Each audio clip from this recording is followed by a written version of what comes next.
Баршаңызға сәлем достар. Бүгінгі видеода вафлидің рецептісімен бөлісетін боламын. Керемет дәмді шығады және де жасалу жолы оңай. Қытырлақ осындай хрустящий болып шығады. Менімен бірге болып видеоны соңына дейін қараңыздар. Бізге қажетті заттар 5 жұмыртқа қажет болады. 5 жұмыртқамды мен ыдысыма осылай шағып алдым.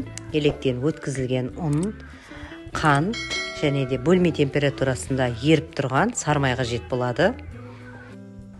Жұмыртқамыздың үстіне бір шымшым тұзымызды салып, жақсап араластырып аламыз.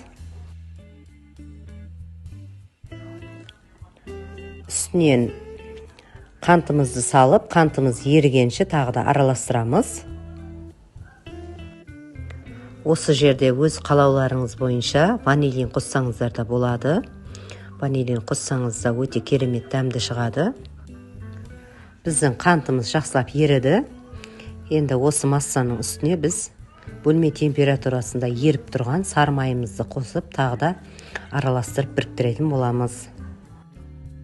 Осы вафлимызға қажетті заттардың бәрін осы видеоның астына өлшемімен жазып қалдыратын боламын. Үстінен електен өткізілген ұнымызды саламыз. Жақсылап ұнымыз біріккенше тағы да араластырып аламыз.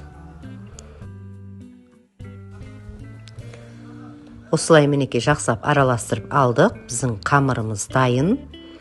Енді вафлицамызды тоққа қосып қыздыратын боламыз. Біздің вафлицамыз қызды. Бірінші вафлимызға осылай кисточканың көмегімен азырақ май жағып аламыз. Бір ас қасықтан құйып, енді вафлиларымызды пісіріп алатын боламыз. 3-4 секунд қана немесе 1 минуттай ұстаймыз. Осылай қызарғанша пісіріп алатын боламыз. Қызарып піскен вафлиларымызды алып, бірден осылай орап, трубочка қылып орап, формасын шығаратын боламыз. Бірден тез қататын болады. Қалған вафлиларымызды енді құйып, пісіріп алатын боламыз. Бір ас қасық құйдық мінекей. Қақпағын жауып, 1 минуттай ғана ұстадым. Видеода көрсетілгендей тез формасына келтіріп орап қоятын боламыз. Вафлиларымыз біздің тез қататын болады. Менің вафлицам ескі болғандықтан сарғайған жерлері бар, мән бермеңіздер. Енді тағы да бір ұсылын көрсететін боламын. Вафлимізді видеода көрсетілгендей ортасынан қайырып, гүл сияқты қылып формасын шығарып, біз банкының немесе осындай бокалдың аузына қойып, осылай формасы келіп қатып қалғанша қойып қоятын боламыз. Біздің екінші ұсылымыз осындай болып гүл тәрізді болып шығады. Өте әдемі көрінеді дастарханда.